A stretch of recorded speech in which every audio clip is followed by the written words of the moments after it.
Bonjour à tous, mon nom est Karine et je suis très heureuse de vous retrouver sur ma chaîne. Ici, nous allons explorer ensemble des sujets liés à la foi chrétienne, la Bible et comment appliquer les enseignements bibliques dans notre quotidien. Si le sujet de la foi ou de la spiritualité t'intéresse, alors abonne-toi pour ne rien rater et active la cloche de notification. Cela nous permettra de grandir ensemble. Alors, entrons dans le vif du sujet. C'est parti. Aujourd'hui, nous allons parler du ministère des anges. Il faudrait que tu saches que le monde dans lequel nous vivons est un monde spirituel. Tout ce que tu vois n'est pas seulement ce qui existe. Il y a des choses invisibles, il y a des êtres invisibles, il y a des êtres visibles. Regarde, lisons ensemble Colossiens 1, verset 16. Colossiens 1, verset 16 dit « Car en lui ont été créées toutes les choses qui sont dans les cieux et sur la terre. Les visibles et les invisibles, trône, dignité, domination, autorité. Tout a été créé par lui et pour lui. » Il y a des divinités, il y a des anges qui existent, des anges de Dieu, des anges du diable. Il y a des anges autour de nous. Maintenant, la première question que je veux me poser, c'est est-ce qu'on peut adorer les anges? Parce qu'il y a des gens qui disent, avant de dormir, je dis merci à mon ange, j'adore mon ange. Mais est-ce que la Bible, selon la Bible, est-ce qu'on doit adorer les anges? Est-ce que les anges sont là sont nos maîtres, sont nos dieux? Lisons ensemble Apocalypse. Apocalypse 22, versets 8 à 9. Il est écrit « C'est moi, Jean, qui ai entendu et vu ces choses. Et quand j'eus entendu et vu, je tombai aux pieds de l'ange qui me les montrait pour l'adorer. Mais il me dit, garde-toi de le faire. Je suis ton compagnon de service et celui de tes frères les prophètes et de ceux qui gardent les paroles de ce livre. Adore Dieu. » La Bible dit, je suis ton compagnon de service. L'ange est ton compagnon de service. Est-ce que si toi tu es en train, ton collègue de travail qui est ton partenaire, qui est ton compagnon de service, est-ce que tu peux adorer ton compagnon de service? Est-ce que tu peux adorer ton partenaire de travail? Est-ce que tu peux adorer même ton chef au travail? Est-ce que tu peux l'adorer? Non, tu ne peux pas l'adorer. Donc, tu n'as pas le droit d'adorer. Et même l'ange lui a dit, adore Dieu. Donc, toi, en tant que chrétien, tu ne peux pas dire, tu adores ton ange. Tu ne peux pas dire, avant de dormir, j'adore mon ange parce qu'il m'a protégé, parce qu'il m'a gardé. C'est ton compagnon de service. Il est là. C'est Dieu qui l'envoie au-devant de toi pour être avec toi. C'est Dieu qui l'envoie pour être avec toi. Donc, tu n'as pas à l'adorer. Donc, tu n'as pas à adorer un ange. Lisons ensemble Hébreux 1, verset 14. Ne sont-ils pas tous des esprits au service de Dieu, envoyés pour exercer un ministère en faveur de ceux qui doivent hériter du salut? La Bible nous dit que les anges sont des esprits au service de Dieu. Ils sont au service de Dieu, envoyés pour exercer un ministère en faveur de ceux qui doivent hériter du salut. Donc, ils sont envoyés pour être avec toi, pour exercer un ministère auprès de toi, parce que c'est toi qui dois hériter du salut. Donc, tu n'as pas à adorer. Tous ceux qui sont sauvés, tous ceux qui ont accepté Jésus comme Seigneur et Sauveur personnel, la Bible dit que les anges sont là pour eux, pour veiller sur eux. D'accord? En conclusion, tu dois savoir que tu n'es pas n'importe qui. Pourquoi? Parce que, le Seigneur envoie des anges t'escorter. Tu ne dois pas avoir peur donc de témoigner, parce qu'il y a des gens qui disent « Je ne peux pas témoigner parce que quand je vais témoigner, je serai attaqué. Je ne peux pas parler de Jésus parce que quand je vais parler de Jésus, je serai attaqué. » Non, tu dois savoir que tu n'es pas n'importe qui. Tu es escorté. Le Seigneur envoie des anges veiller sur toi. Donc n'aie pas peur. N'aie pas peur, tu n'es pas seul. Une autre question, c'est que est-ce que tu peux donner un ordre à un ange? Est-ce que tu peux dire, oh mon ange, s'il te plaît, va maintenant t'occuper de mes enfants, va t'occuper maintenant de mon mari, va t'occuper de ma femme? Dans Hébreux 11, on dit, ne sont-ils pas des esprits au service de Dieu? On dit que les anges ne sont pas à ton service. Donc, quelqu'un qui n'est pas à ton service, tu ne peux pas lui demander de faire des choses pour toi. C'est Dieu qui peut lui demander, va faire. Toi, tu ne peux pas lui demander de faire des choses pour toi. Ce que tu dois savoir, c'est que l'ange est à côté de toi parce que quoi? Parce qu'elle suit la présence de Dieu. Ce n'est que pour ça qu'elle est à côté de toi. Parce que s'il n'y avait pas Dieu, si tu n'étais pas avec Dieu, l'ange ne serait pas là. Donc, ce n'est pas à toi de dire à l'ange, va à tel endroit, me rendre ministère. Va à tel endroit, me rendre ministère. Parce qu'ils sont au service de Dieu. Maintenant, parlons. Qu'est-ce qui attire les anges? Parce qu'il y a des choses qui attirent les anges dans ta vie. La première chose qui attire l'ange dans ta vie, c'est la prière. Lisons ensemble Acte 12, verset 3. Acte 12, verset 3. Il est écrit. C'est verset 3. On va lire du verset 3 au verset 10. Ce sera ainsi. Voyant que cela était agréable aux Juifs, il fit encore arrêter Pierre. C'était pendant les jours des pains sans levain. Après l'avoir saisi et jeté en prison, il le mit sous la garde de 4 escouades de 4 soldats chacune, avec l'intention de le faire comparaître devant le peuple après la Pâque. Pierre donc était gardé dans la prison et l'Église ne cessait d'adresser pour lui des prières à Dieu.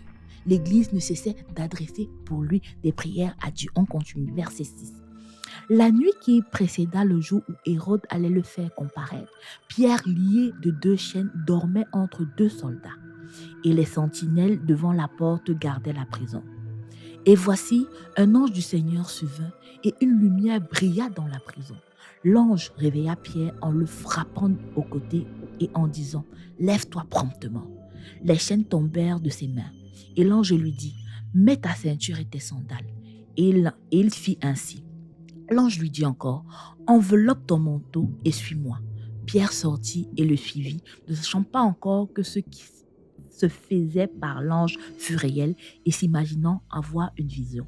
Lorsqu'ils eurent passé la première garde puis la seconde, ils arrivèrent à la porte de fer qui mène à la ville et qui s'ouvrit d'elle-même devant eux. Ils sortirent et s'avancèrent dans une rue. Aussitôt, l'ange quitta Pierre. Qu'est-ce qui s'est passé? L'ange est venu sauver Pierre. Pourquoi? Parce que l'Église priait pour Pierre. Comme je disais tantôt, ce n'est pas toi qui vas dire à l'ange que va t'occuper de mes enfants, va t'occuper de mes affaires. Mais c'est ta prière qui va pousser le Seigneur à envoyer l'ange vers tes enfants. C'est ta prière qui va pousser le Seigneur à envoyer l'ange sur tes affaires. Donc, il est important, toi femme, toi homme, toi maman, toi papa, de te lever dans la prière pour ta famille, de te lever dans la prière pour tes enfants. Parce que quand tes enfants sortent le matin, tu ne sais pas ce qu'ils font. Tu ne sais pas avec qui ils parlent. Mais si tu pries pour eux, le Seigneur va envoyer ses anges les protéger. Le Seigneur va envoyer ses anges veiller sur eux. Donc, tu dois être une femme de prière pour activer la présence des anges dans la vie de ceux que tu aimes. Amen. Lisons ensemble maintenant Jean 1, verset 50 à 51. Jésus lui répondit, « Parce que je t'ai dit que je t'ai vu sous le figuier, tu crois. Tu verras de plus grandes choses que celles-ci. » Et lui dit, « En vérité, vous verrez désormais le ciel ouvert et les anges de Dieu monter et descendre sur les fils de l'homme. » Vous verrez des anges monter et descendre sur les fils de l'homme. Il y a des situations dans ta vie où ton ciel est fermé. Tu demandes quelque chose, ça n'arrive pas. Pourquoi? Parce que ton ciel est fermé. Alors que quand tu pries, ça ouvre ton ciel. Quand tu pries, ça ouvre ton ciel et on voit désormais les anges monter et descendre. Ils montent avec tes prières, ils descendent avec l'exaucement de tes prières. Plus tu pries, plus tu crées un embouteillage dans ton ciel ouvert. Le ciel, la prière crée une activation spirituelle. La prière ouvre ton ciel. Donc tu dois prier. Pourquoi? Parce que c'est grâce à la prière que tu vas voir les promesses de Dieu. C'est grâce à la prière que tu vas voir l'exaucement à ta prière. alors ne te lasse pas de prier. La deuxième chose qui attire les anges dans ta vie, c'est l'obéissance. Je veux qu'on voie l'histoire d'Abraham qui a obéi à Dieu quand Dieu lui a demandé de tuer son fils. Genèse 22, lisons ensemble Genèse 22, verset 10. Il est écrit: Puis Abraham étendit la main, et il prit le couteau pour égorger son fils. Alors l'ange de l'Éternel l'appela des cieux et dit: Abraham, Abraham. Il répondit: Me voici. L'ange dit: N'avance pas ta main sur l'enfant et ne lui fais rien, car je sais maintenant que tu crains Dieu et que tu n'as pas refusé ton fils, ton unique. Abraham leva les yeux et vit derrière lui un bélier retenu dans un buisson par les cornes. Et Abraham alla prendre le bélier et l'offrit en holocauste à la place de son fils. Nous traversons tous des moments difficiles.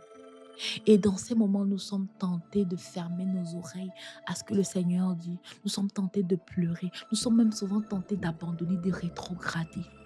Mais souvent, les situations que nous traversons, c'est le Seigneur qui met ça devant nous pour nous donner, pour voir à quel point nous sommes obéissants, pour voir à quel point nous allons rester fidèles à lui. Donc, nous devons tenir. Et tu vois, la Bible dit, quand l'ange a dit ne fais pas, on lui a trouvé son bélier.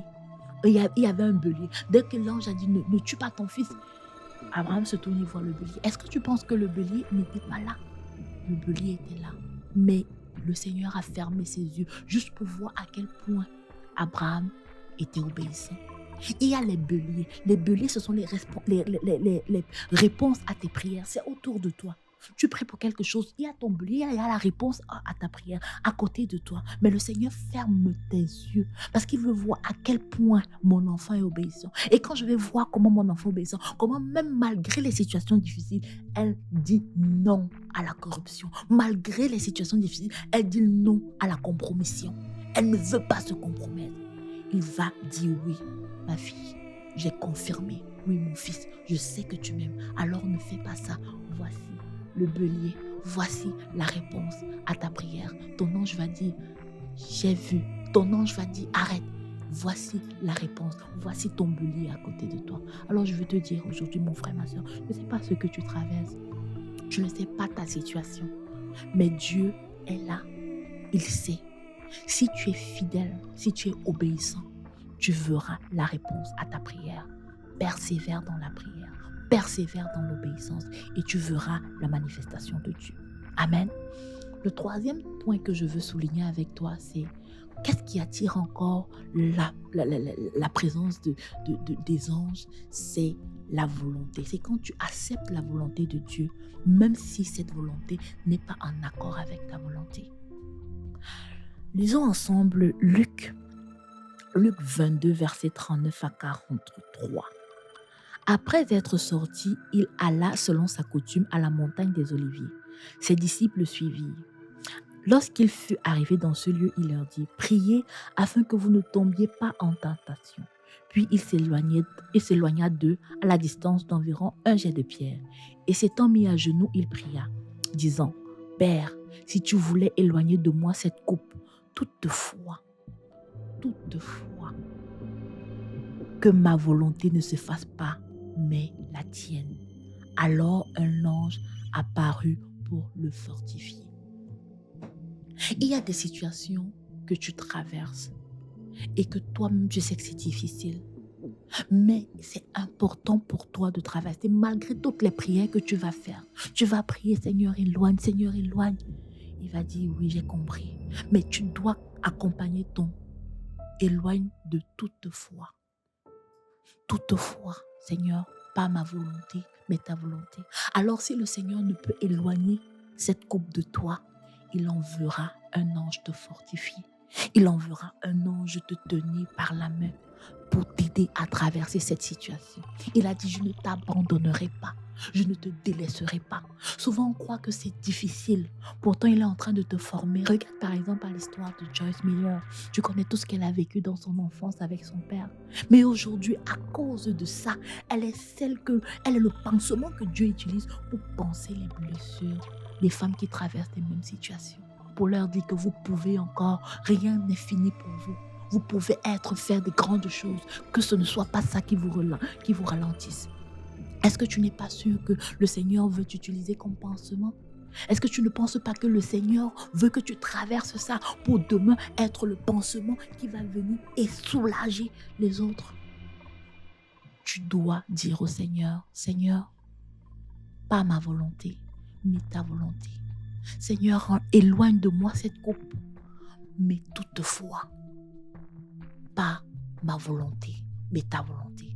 Et si c'est sa volonté, il ne t'abandonnera pas. Il en fera un ange te fortifier pendant les moments difficiles. Lisons un peu Daniel. Daniel 6. Daniel 6, verset 10.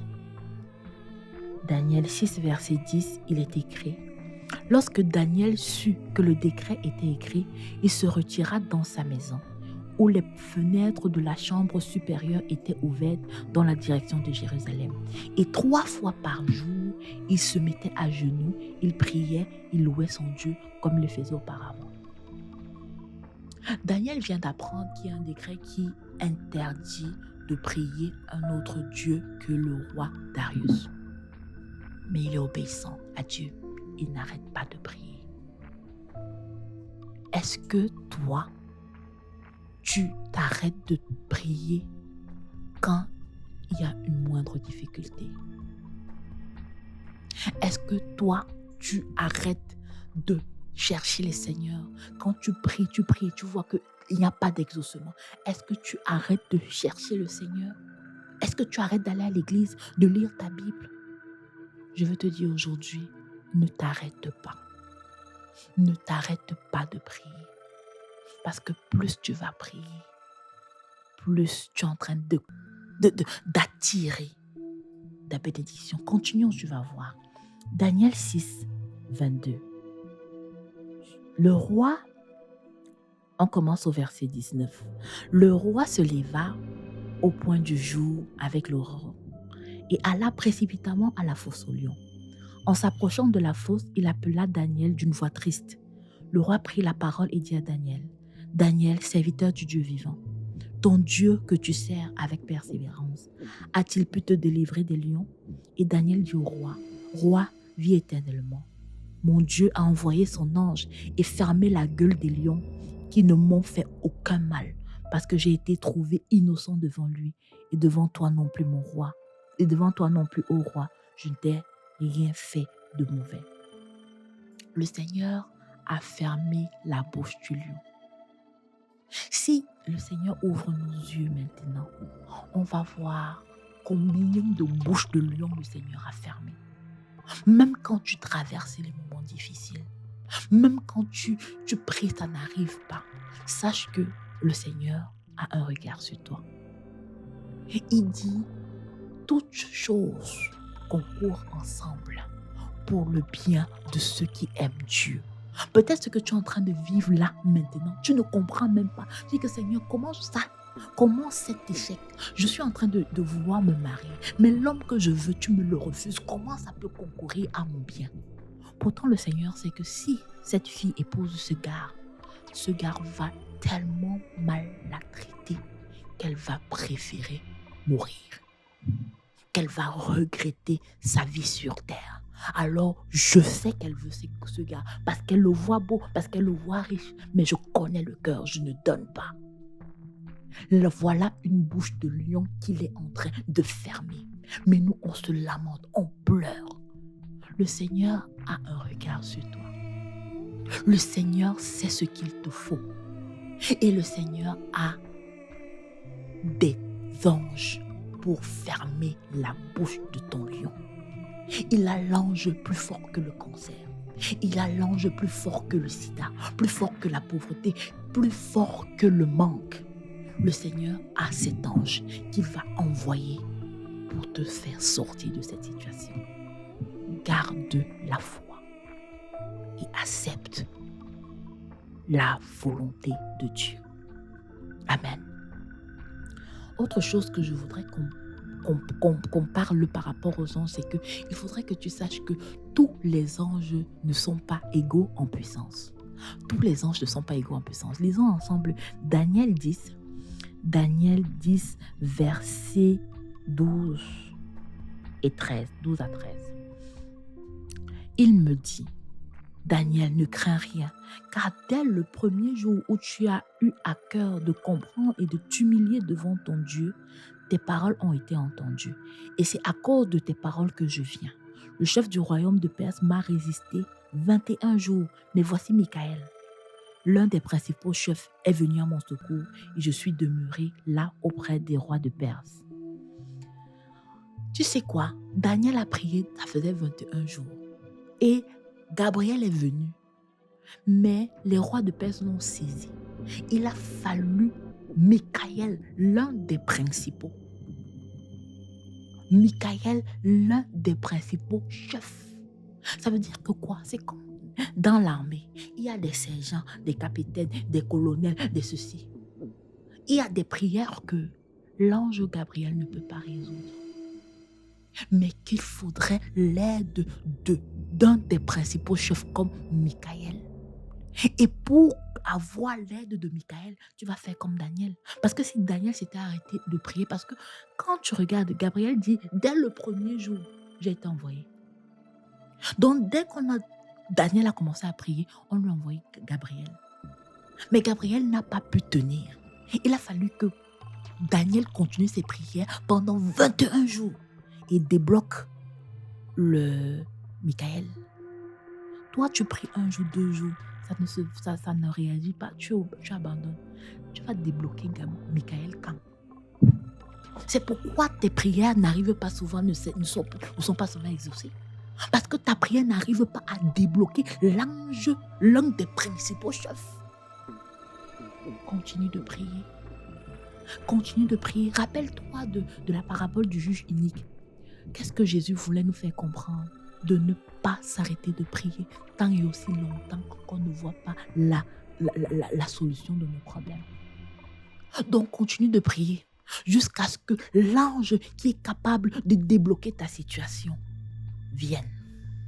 Amen. La prière et la persévérance dans la prière, c'est ça qui est important. Maintenant, nous allons parler des missions des anges dans nos vies. Lisons ensemble Genèse 28, versets 12 à 16. Il y eut un songe. On va bien expliquer ça. La première mission, lisons d'abord. Il y eut un songe. Et voici, une échelle était appuyée sur la terre et son sommet touchait le ciel. Et voici, les anges de Dieu montaient et descendaient par cette échelle. Et voici, l'Éternel se tenait au-dessus d'elle et il dit, je suis l'Éternel, le Dieu d'Abraham, ton père, et le Dieu d'Isaac. La terre sur laquelle tu es couché, je la donnerai à toi et à ta postérité. Ta postérité sera comme la poussière de la terre. Tu t'étendras à l'Occident et à l'Orient, au Septentrion et au Midi. Et toutes les familles de la terre seront bénies en toi et en ta postérité. Voici, je suis avec toi. Je te garderai partout où tu iras. Je te ramènerai dans ce pays, car je ne t'abandonnerai point, que je n'ai exécuté ce que je dis. Jacob s'éveilla de son sommeil et il dit, certainement, l'Éternel est en ce lieu. Et moi, je ne le savais pas. La première chose que moi je vois dans ce verset, dans ce bout de verset qu'on a lu, c'est que quoi? C'est que les anges de Dieu amènent la promesse de l'Éternel. Quand tu lis, il dit, je suis l'Éternel, le Dieu d'Abraham, ton père, et le Dieu d'Isaac. La terre sur laquelle tu es couché, je la donnerai à toi et à ta prospérité. Ici, l'Éternel va accomplir la promesse qu'il avait faite à Abraham, à Isaac et à Jacob. Donc, les anges sont venus lui apporter la promesse de l'Éternel. Donc, les anges apportent la promesse de l'Éternel. La deuxième mission des anges, c'est que les anges du Seigneur sont là pour nous protéger. Comment je vois ça? Voici, je suis avec toi, je te garderai partout où tu iras, je te ramènerai dans ce pays. Je te garderai partout où tu iras, je te ramènerai dans ce pays. Donc le Seigneur ne t'abandonne pas. L'une des missions des anges de l'Éternel dans ta vie, c'est de te protéger. protégé. Amen. Aussi, la présence de l'ange confirme la présence de Dieu dans ta vie. Comme on a vu tantôt, l'ange suit la présence de Dieu. Jacob s'éveilla et il dit, certainement l'Éternel est en ce lieu. Pourquoi il a dit certainement l'Éternel est en ce lieu? Parce qu'il disait qu'il y avait des anges. Il y avait des anges qui montaient, qui descendaient.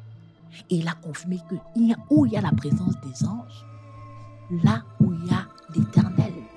Et l'Éternel envoie les anges auprès de ceux qui marchent avec lui. Donc si tu marches avec lui, sache que l'Éternel est avec toi. Et si l'Éternel est avec toi, la présence des anges est aussi avec toi. Amen. L'autre chose, l'autre mission, c'est la provision de Dieu. 1 Roi 19, 4 à 8. Pour lui, il alla dans le désert où après une journée de marche, il s'assit sur un genêt, demanda la mort en disant, « C'est assez maintenant, Éternel, prends mon âme, car je ne suis pas meilleur que mes pères. » Il se coucha et s'endormit sur le genêt. Et voici, l'ange le toucha et lui dit, « Mange. » Il le regarda. Il regarda, il y avait dans son chevet un gâteau cuit sur des pierres chauffées et une cruche d'eau. Il mangea et but, puis se recoucha. L'ange de l'Éternel vint une seconde fois, le toucha et dit, « Lève-toi, mange, car le chemin est trop long pour toi. » Il se leva, mangea et but, et avec la force que lui donna cette nourriture, il marcha 40 jours et 40 nuits jusqu'à la montagne de Dieu à l'Horeb. L'ange est venu lui donner de la nourriture. L'ange nous apporte la provision. L'ange nous apporte des ressources. Et cela peut venir avec des idées. Tu peux être comme ça, le Seigneur te donne une idée. Pour rien comme ça, tu penses, oh, je peux investir là-dedans. Oh, je peux faire ça. L'ange te souffle ce que tu peux faire, qui va te donner la provision. Et aussi, on voit que l'ange est venu le fortifier. L'ange est venu lui dire, mange. Tu vas manger. Et on dit, il a pu manger et il a marché 40 jours et 40 nuits. Et tout à l'heure, on a vu l'ange qui est venu fortifier Jésus. L'ange est là aussi pour te donner la force de tenir, pendant ces moments difficiles. L'ange est là pour nous fortifier. L'ange a fortifié également Jésus, on a vu tantôt. L'ange est venu et a fortifié Jésus. Donc l'ange est là pour nous donner la force. Bien-aimé, j'espère que tu as été béni par cet enseignement. J'espère que tu as compris désormais comment activer la présence des anges dans ta vie. Si tu as aimé, écris en commentaire, je ne suis jamais seul. Oui, parce que tu n'es pas seul, parce que les anges de l'Éternel sont toujours là et t'escortent. Amen. Alors, d'ici là, n'oublie pas de liker, de partager. Ça peut bénir quelqu'un à côté de toi. On se dit à la prochaine vidéo. Stay blessed. Si tu n'as pas encore accepté le Seigneur Jésus dans ta vie, saisis s'il te plaît cette opportunité en répétant cette prière après moi. Seigneur Jésus, en ce jour, je veux te reconnaître maître de ma vie. Je t'accepte comme mon Seigneur et mon Sauveur. Tiens-moi par la main et fais de moi ce que tu veux que je sois. Dans le précieux nom de Jésus. Alors, je te souhaite la bienvenue dans notre super royaume. Cherche une bonne église et laisse-toi enseigner par le Saint-Esprit. Sois béni.